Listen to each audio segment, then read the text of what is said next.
ये जो इनकी मनस्थिति है जी, भारत के नागरिकों को चुनाव प्रक्रिया के प्रति अविश्वास पैदा करने का जो उनका षड्यंत्र है, मैं मानता हूं कि अब दुनिया भी भारत के लोकतंत्र की विविधता, विशालता, व्यापकता, गहनता, इन सबको भी जानने समझने के लिए आकर्षित होगी। ऐसे इस चुनाव के नतीजे में देख रहा हूं। साथियों, जब 1 तारीख को मतदान पूरा हुआ और 4 तारीख को काउंटिंग, इस बीच की चीजों को आप देखिए। योजनाबद्ध तरीके से देश को हिंसा की आग में झोंकने का बयान दिए जाते थे। यहां इकट्ठे होना, यहां पहुंचना, यहां करना। कुछ लोग इस चीज को गंभीर नहीं लेते, लेकिन ये बहुत गंभीर है। आप भारत के लोकतंत्र को, पहले उसकी व्यवस्था को अनादर करते हो। अब परिणाम आने से पहले एक ऐसा माहौल बना दो कि बस आग लगा देंगे। हर प्रकार से उन शब्दों का अर्थ यही निकलता है कि उन्होंने देश को उस दिशा में ले जाने का प्रयास किया था। लगातार देश को गुमराह करने का प्रयास किया गया, देश के लोगों को बांटने का प्रयास किया।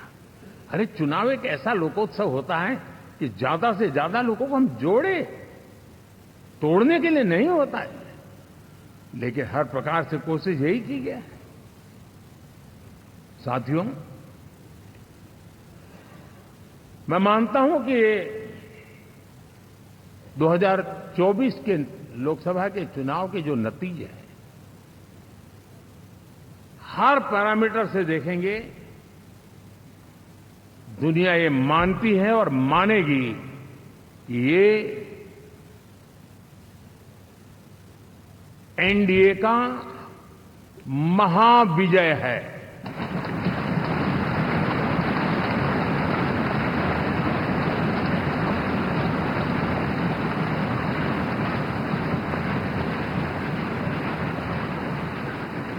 और आपने देखा 2 दिन कैसा चला, जैसे हम तो हार चुके हैं, गए।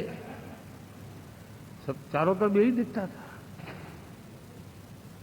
क्योंकि उनको अपने कार्यकर्ताओं का मोरल हाई करने के लिए ऐसे काल्पनिक परेड ये करने पड़ रहे हैं। और साथियों, गठबंधन के इतिहास में अगर आंकड़ों के हिसाब से देखें तो ये सबसे मजबूत गठबंधन की सरकार है।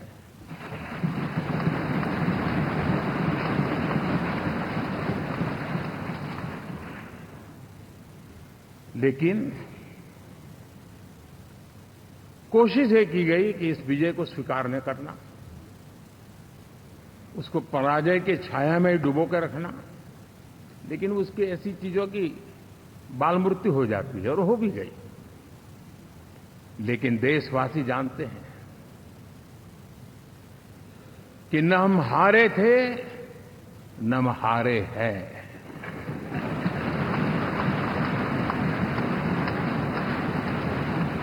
लेकिन 4 तारीख के बाद हमारा जो व्यवहार रहा है, वो हमारी वो पहचान बताता है कि हम विजय को पचाना जानते हैं।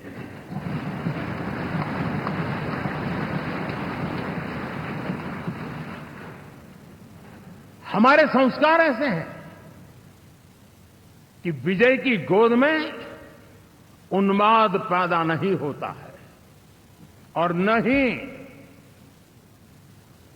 पराजित लोगों के प्रति उपहास करने के हमारे संस्कार है। हम विजय को भी पचाते हैं और पराजित का भी उपहास करने की विकृति हम नहीं पालते। ये हमारे संस्कार है।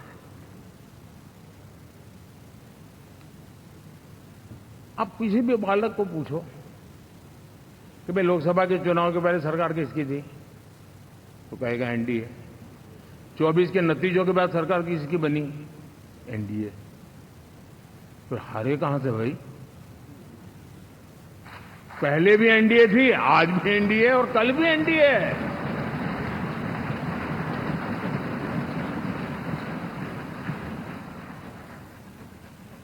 आप सोचिए 10 साल बाद भी 10 साल बाद भी कांग्रेस 100 के आंकड़े को नहीं छू पाई।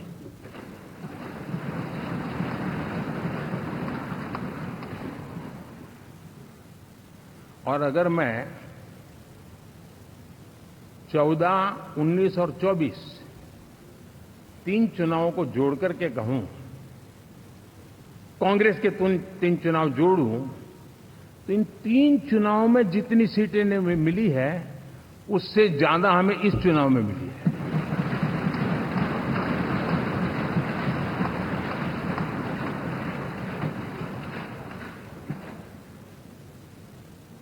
और मैं साफ देख रहा हूं साथियों, एनडीए वालों को अंदाज नहीं है।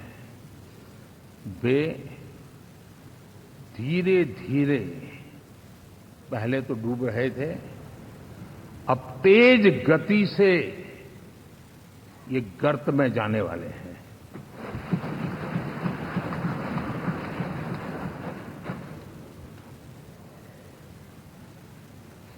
साथियों, इंडिया अलायंस वाले देश के सामान्य नागरिकों की जो समझ है, आज भी वो उसके सामर्थ्य को समझ नहीं पाए या समझना चाहते नहीं है। भारत के सामान्य व्यक्ति की भी एक समझ है, और जो जमीन से जुड़ा रहता है ना, वो समझ को छूता है, समझता है, पहचानता है, वो वहां नहीं है।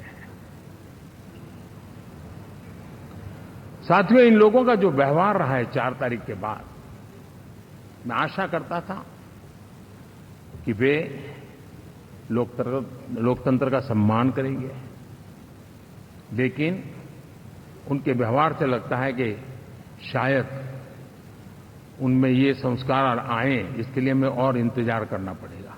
और तो मैं ज्यादा कुछ कह नहीं सकता।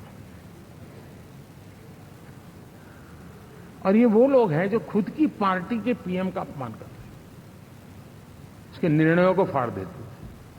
खुद की पार्टी को विदेशी मेहमान आ जाए तो उसके लिए चेयर नहीं होती थी। ये सारे दृश्य आपने देखे हैं। ठीक, और मैं समझता हूं कि इन सारी स्थितियों में से हम लोकतंत्र की मजबूती और जनता जनार्दन के प्रति आस्था, इसको हम, साथियों, लोकतंत्र हमें सबका सम्मान करना सिखाती है।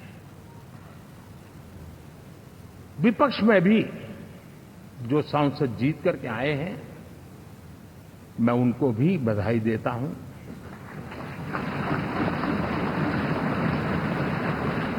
और मैं पिछले 10 वर्ष में एक चीज मिस कर रहा था कि debate, participation, quality of debate मैं मिस कर रहा हूं। लेकिन मैं आशा करता हूं कि अब इस नया जो सदन बना है, वो कमी मुझे खलेगी नहीं। शायद हमारे साथी भी राष्ट्रहित की नीयत के साथ सदन में आएंगे, और भले वो विपक्ष में बैठे होंगे, लेकिन राष्ट्र के विपक्ष में नहीं है, हमारे विपक्ष में है। राष्ट्र में तो हम सब एक ही दिशा में हैं।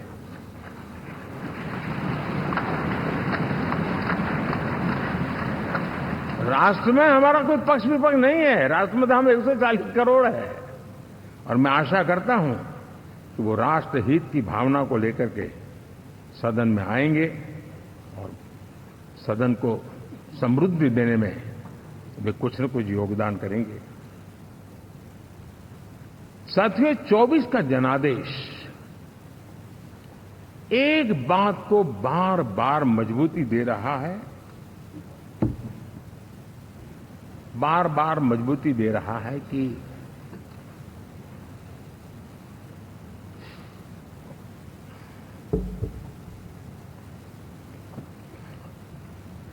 देश को आज के वातावरण में सिर्फ और सिर्फ एनडीए पर ही भरोसा है।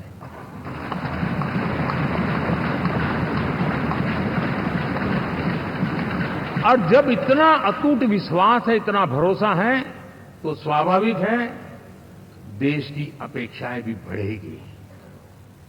और मैं इसे अच्छा मानता हूं और हम सबका कर्तव्य भी मानता हूं। और इन अपेक्षाओं को पूर्ण करने के लिए, और मैंने पहले भी कहा था कि जो 10 वर्ष हमने काम किया है वो तो ट्रेलर है।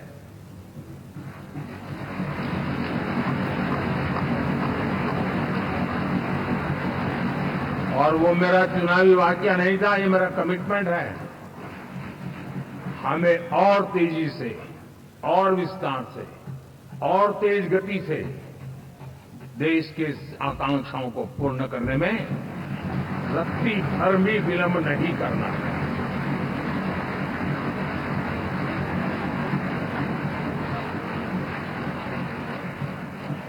जनता जनार्दन चाहती है हम पहले से ज्यादा डिलीवर करें। जनता चाहती है कि हम खुद ही हमारे पुराने रिकॉर्ड तोड़े। और मैं साथियों, एक तरफ एनडीए रखूं, दूसरी तरफ भारत के लोगों के सपने और संकल्पों को रखूं, तो मैं कहूंगा NDA, new India, develop India, aspirational India.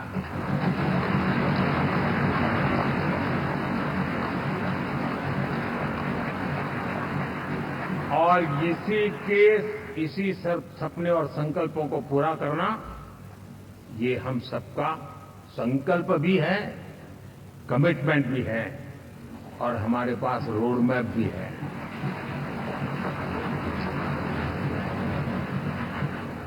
साथियों, एनडीए ने हमेशा करप्शन फ्री, रिफॉर्म ओरिएंटेड, स्थिर सरकार देश को दी है। जब जब हमें अवसर मिला हम लोगों ने काम किया है। उसके सामने कांग्रेस नेतृत्व वाली यूपीए, अब उन्होंने पुरानी अपनी छवि सुधारने के लिए नाम बदल दिया, लेकिन पहचान घोटालों की है। आए दिन घोटाले, यही पहचान रही है। और नाम बदलने के बावजूद भी देश उनके घोटालों को नहीं भुला है, उनको नकारा है।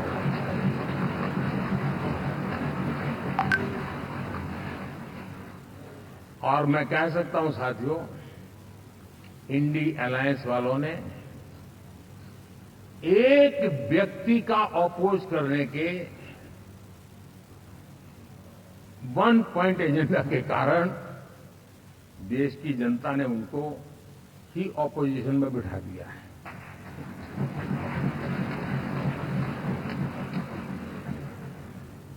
एनडीए विकसित भारत, इस संकल्प को लेकर के चुनाव में गया था।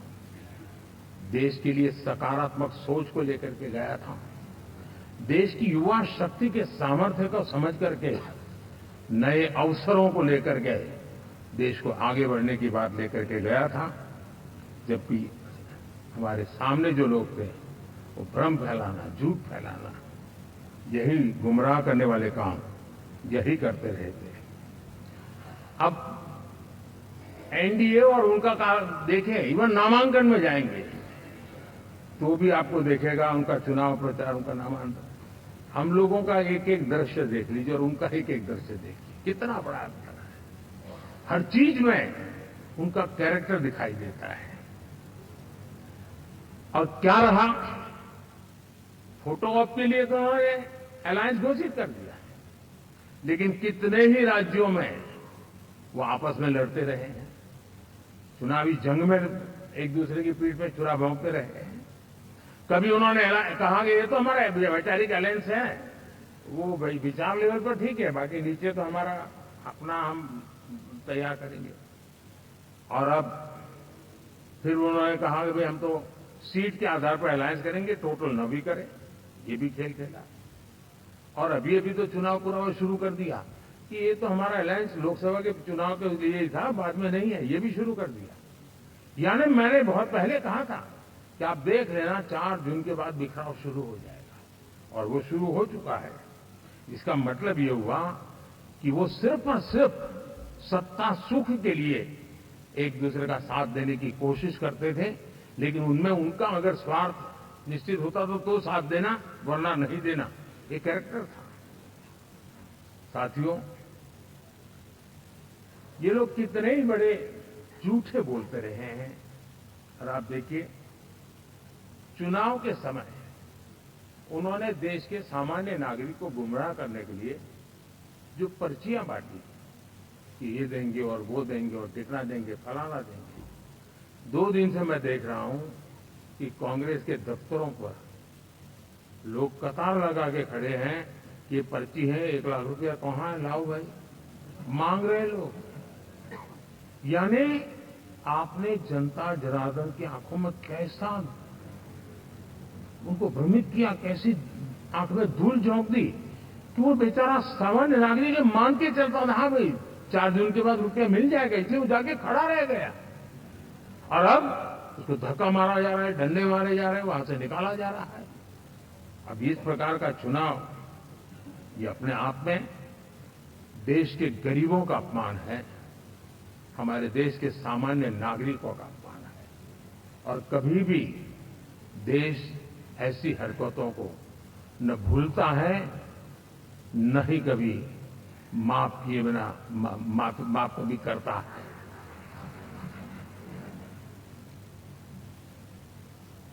साथियों, हमारे लिए संतोष की बात है कि हम एक कमिटमेंट से काम कर रहे हैं। 10 साल में हमने 25 करोड़ गरीबों को गरीबी से बाहर निकाला है।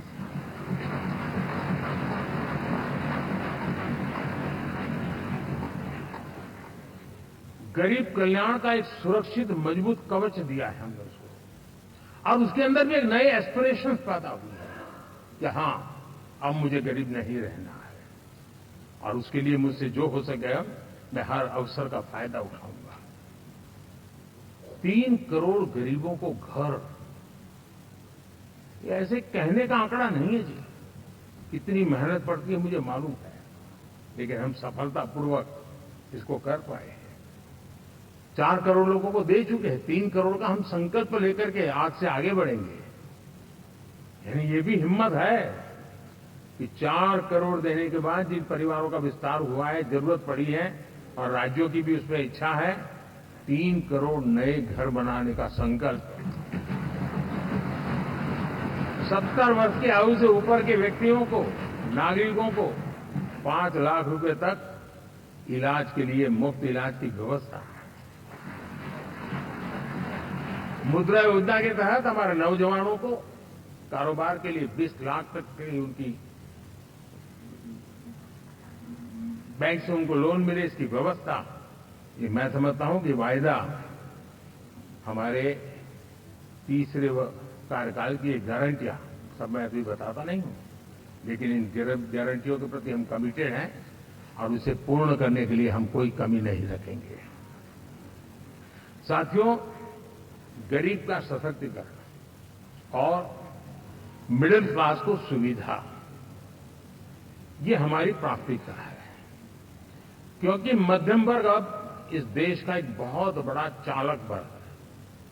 भारत की ग्रोथ स्टोरी में ये ऐसे ऐसे नए फोर्सेस मैं देख रहा हूं जो हमारी बहुत बड़ी शक्ति बनने वाले हैं, और इसलिए हम उस पर भी उतना ही, और मिडिल क्लास की बचत कैसे बढ़े, सेविंग कैसे बने, उसके लिए, उसकी क्वालिटी ऑफ लाइफ के लिए हम क्या कर सकते हैं, हमारी योजनाओं का विस्तार कैसे किया जाए, हमारे नीति नियमों में बदलाव कैसे किया जाए, उस पर भी हम आने वाले दिनों में काम करते हैं। साथियों, पंचायत से पार्लियामेंट तक हमारी नारी शक्ति की सक्रिय भागीदारी, ये हमारा कमिटमेंट है। और हमने हमारे पिछले कार्यकाल में नारी शक्ति वंदन अधिनियम करके उस बात को हमने आगे बढ़ाया है, और वो दिन दूर नहीं होगा जब हमारे सदन में बहुत बड़ी तादाद में हमारी माताएं बहनें देश का नेतृत्व करती हुई दिखाई देंगी।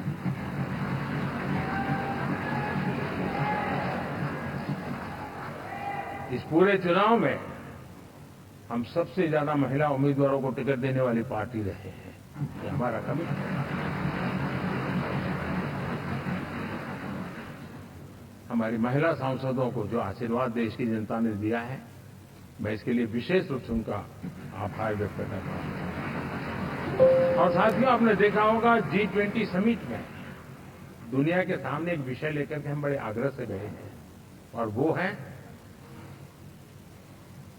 Empowerment of women, development of women. इन सारी बातों को तो हम परिचित हैं। हमने एक नया सिद्ध किया है और हम G20 समिट से भी इसको आगे बढ़ा रहे हैं, विमेन लेड डेवलपमेंट।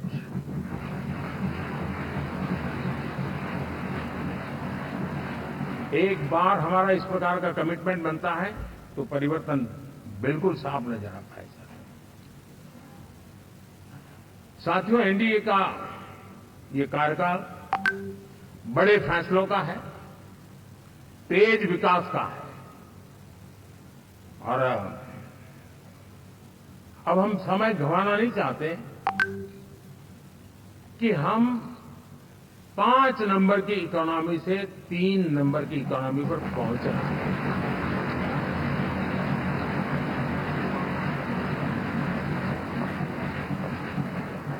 और ये खाली 5 और 3 का आंकड़ा नहीं है। उसके कारण जो अर्थव्यवस्था का कद बन जाता है, वो सामान्य मानवी की आशा आकांक्षाओं को पूरी करने के लिए सरलता बढ़ जाती है। देश के लिए जो जरूरतें हैं वो आराम से पूरी करने का सामर्थ्य बन जाता है, और इसलिए हम उस दिशा में बड़ी कोशिश करके आगे बढ़ना चाहते हैं।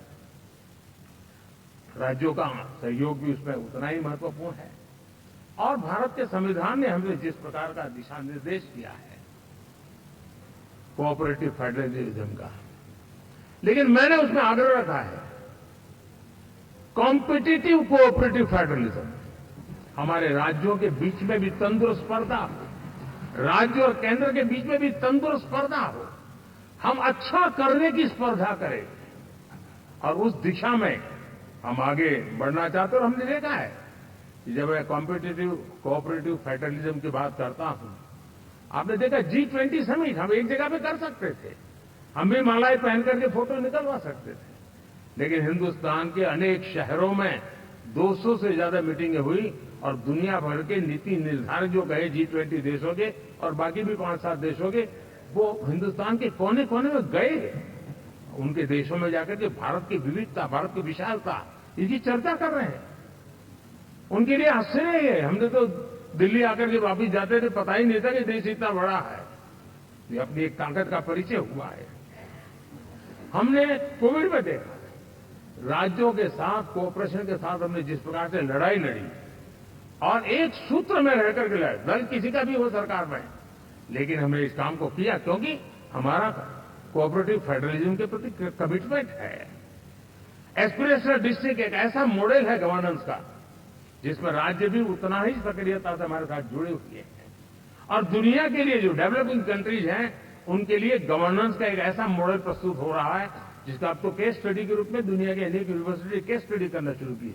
अब उसको हम आगे बढ़ाते हुए एस्पिरेशनल ब्लॉक की तरफ ले जा रहे हैं, ताकि हमारे ग्रासरूट लेवल पे भी जो वीक एरियाज हैं, जहां सुविधाएं अभी सामान्य एवरेज से भी नीचे हैं, उसको हम जल्दी से जल्दी उस स्टेट की एवरेज तक लाना चाहते हैं।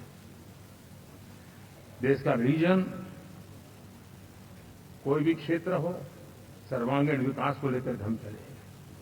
साथियों, गत 10 वर्ष में इंफ्रास्ट्रक्चर के क्षेत्र में हमने एक बहुत बड़ा, यानी सोचने में भी बदलाव लाए। जमीन पर तो लाए, वरना हमारे देश में सोचा चलेगा यार, अरे एक बार कर लो ना, उस सारे में से बदलाव नहीं। आपको अच्छा ही चाहिए, बड़ा ही चाहिए, जल्दी से जल्दी पहुंचाने वाला चाहिए। सामान्य मानवी के मन को हमने इससे प्रेरित भी किया है, और पुरुषार्थ करके हमने उस दिशा में काम किया है। 5 साल में हमें गति शक्ति, यानी इस प्रकार के प्लेटफॉर्म पर जो काम किया है, जो काम 6-6, 8-8 महीने तक नहीं होता था, वो आज 15-20 दिन में कर सकते हैं। सर, टेक्नोलॉजी का उपयोग करके हम काम कर रहे हैं, और ये जब होता है तो उसका मूल फायदा देश के नौजवानों के लिए रोजगार के अति अवसर बन जाते हैं।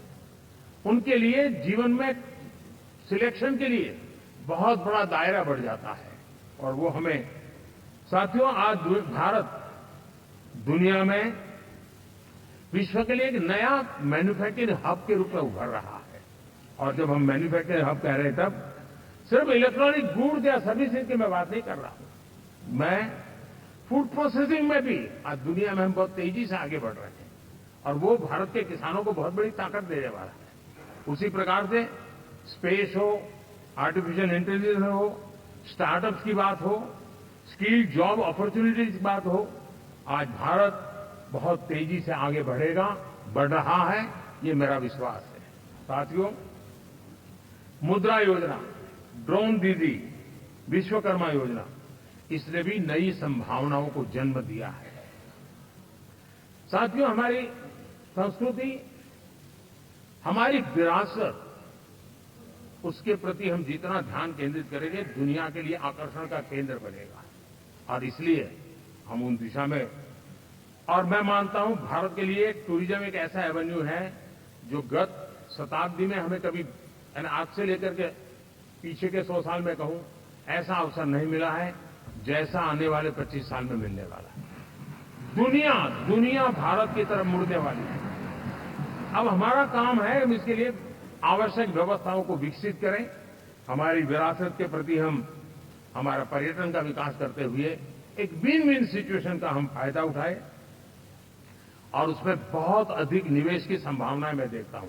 और ये ऐसा क्षेत्र है जिसमें हर स्तर के लोग कमाते हैं, गरीब से गरीब आदमी भी कमाता है और बड़ी बड़ी होटल वाला भी कमाता है, हर कोई इसमें कमाता है और हमने टूरिज्म के हम बल देना चाहते हैं, बहुत पोटेंशियल है। आज जो इंफ्रास्ट्रक्चर के क्षेत्र खुले हैं इसका फायदा इसको मिलता है, एयरवे हो, रेलवे हो, हमारे एक्सप्रेस वे हो, ये हमारा यातायात जितना बेहतर हो और हमारा डिजिटल कनेक्टिविटी का जो काम है ये इसके लिए एक बहुत बड़ा पॉजिटिव ग्राउंड तैयार कर रहा है और जिसका फायदा मिलने वाला है। और जो वोकल फॉर लोकल और रीजनल टूरिज्म, इसको एक बल देने का काम है। साथियों, अब दुनिया एक नए युग में प्रवेश रही है। जिस समय औद्योगिक क्रांति हुई उस समय हम गुलामी के दौर से गुजर रहे थे, तो औद्योगिक क्रांति का जितना फायदा लेना चाहिए हम नहीं ले पाए। अब एक नया युग शुरू हो रहा है, हरित युग, ग्रीन एरा। भारत के पास बहुत संभावनाएं हैं इसका नेतृत्व करने की और हम इसके लिए आने वाले दिनों में ग्रीन हाइड्रोजन की बात हो, ग्रीन एनर्जी हो या ग्रीन जॉब्स हो या ग्रीन मोबिलिटी हो, इन सारे विषयों को हम इतनी तेजी से आगे बढ़ाना चाहते हैं ताकि इस हरित युग का नेतृत्व दुनिया में भारत का सामर्थ्य सिद्ध कर दे, ये हम चाहते हैं। साथियों, इसी सिलसिले में इस 5 जून को जब पर्यावरण दिवस था, 4 जून को नतीजे आ गए थे, तो उसी दिन मेरे मन में एक विचार आया कि कार्यक्रम 5 जून को हमने आरंभ किया, एक पेड़ मां के नाम। हर किसी को मां के प्रति श्रद्धा होती है और मैं भी देशवासियों को कहूंगा कि आने वाले समय में कभी आपकी माता जी का जन्मदिन हो, क्या कोई और शुभ दिन हो, अपनी मां के नाम पर एक पेड़ लगाइए और मां जीवित है तो साथ लेकर जाइए, उनकी फोटो आप सोशल मीडिया में अपलोड कीजिए और मां नहीं है तो उनकी फोटो रख करके एक पेड़ लगाइए और वो अपनी मां का भी सम्मान होगा और धरती मां की सेवा होगी। हम इन 2 माताओं की सेवा करें। साथियों, एनडीए अब भारत आइसोलेशन में नहीं जी सकता। वैश्विक परिवेश में भारत की भूमिका दिनों दिन बहुत बढ़ती चली जा रही है।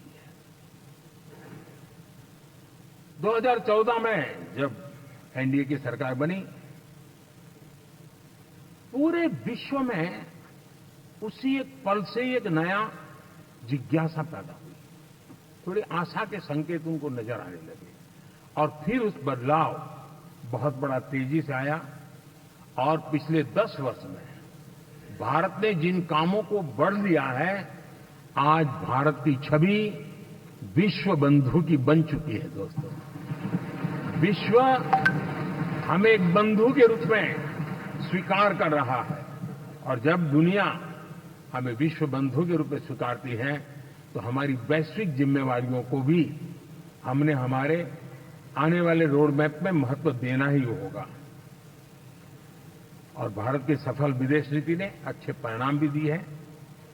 हमने हर संकट को उस प्रकार से हैंडल किया जिस प्रकार से मानवीय मूल्यों को हमने प्राथमिकता दी। उसका परिणाम है कि सामान्य मानवीय के मन में ये विश्व बंधु वाला भाव बहुत मजबूत हुआ और भारत का सेवा भाव का जो कैरेक्टर है उसको विश्व ने पहचाना है।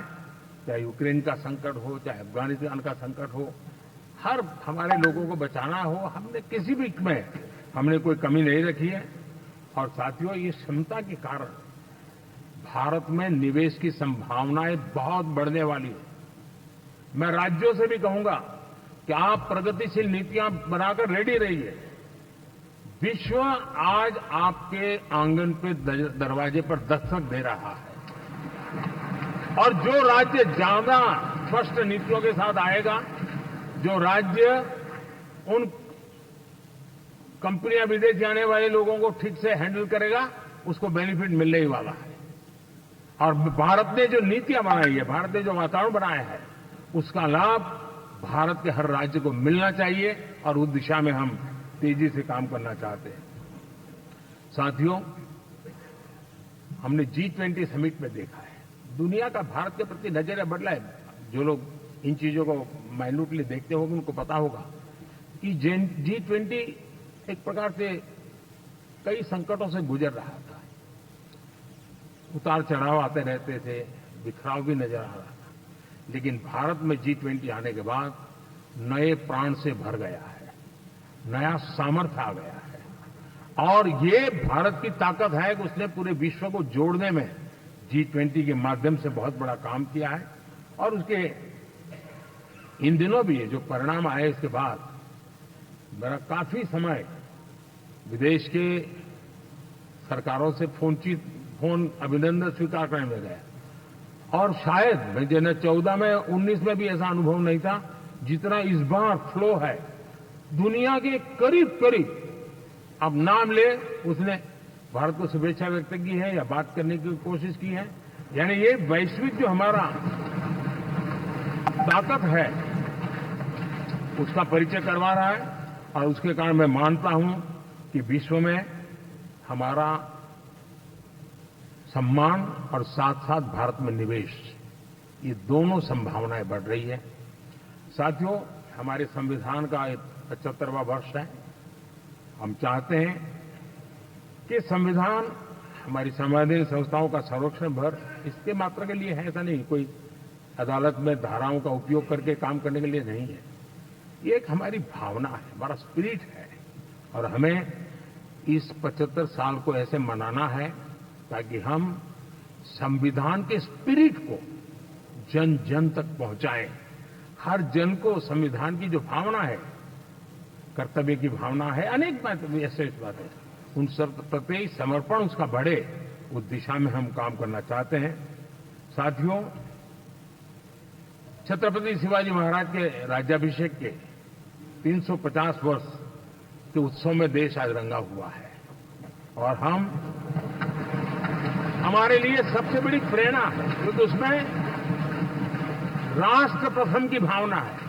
छत्रपति शिवाजी महाराज को याद करते ही राष्ट्र प्रथम की भावना हमें मजबूती देती है और इसलिए हम देश में इसी एजेंडा को आगे रखते हुए और जब इसी समय 350 साल का पर्व आया है तो हमें अपनी पॉलिसी और परफॉर्मेंस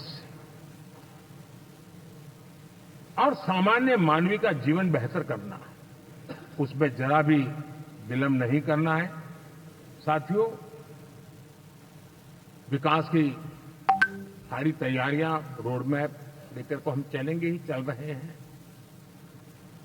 लेकिन साथ साथ हम नए नए सांसद आए हैं, कुछ पुराने सांसद हैं, कुछ ज्यादा अनुभवी सांसद भी हैं। आप देखते हैं कि इन दिनों पिछले 2 दिन से आप टीवी पे देखते होंगे, एक भी सच्चाई मुझे उसमें नजर नहीं आई। कोई ये कह रहा है, कोई वो कह रहा था, सब मैंने कहा भाई जरा पूछो तो ये जानकारी लाते कहां से, गपगोले चला रहे, किसी के खाते में कुछ भी डाल करके चल रहा है। तो मतलब ये थोड़े दिन, क्योंकि 10 साल से ऐसे अवसर नहीं मिले हैं, तो शायद ये उबाल जरा ज्यादा रहेगा। लेकिन आप मान के चलिए जी, ऐसे लोग कोई पहुंचेंगे, बस साहब मेरा अच्छा संबंध है, मंत्री में आपका नंबर कर सकता हूं, हमें भी पता नहीं होता है यार, हो सकता है मिनिस्टर बनने का ही रास्ता होगा तो हम भी गलती से उसका हाथ पकड़ लेते हैं और वो पता नहीं वो किस खाई में डुबो देता है। कभी कभी तो शायद अब तो टेक्नोलॉजी ऐसी है कि हो सकता है मेरे सिग्नेचर से कोई लिस्ट बाहर निकल जाए कि ये मंत्री बन गए, हो सकता है कोई बुद्धिमान डिपार्टमेंट भी बांट दे। तो आजकल कई लोग सरकार बनाने में लगे हुए हैं, मंत्री पद बांट रहे हैं, पद बांट रहे हैं, व्यवस्था बांट रहे हैं। मैं आपसे आग्रहपूर्वक कहता हूं, और जो मोदी को जानते हैं, ये सारे प्रयास निरर्थक है भाई।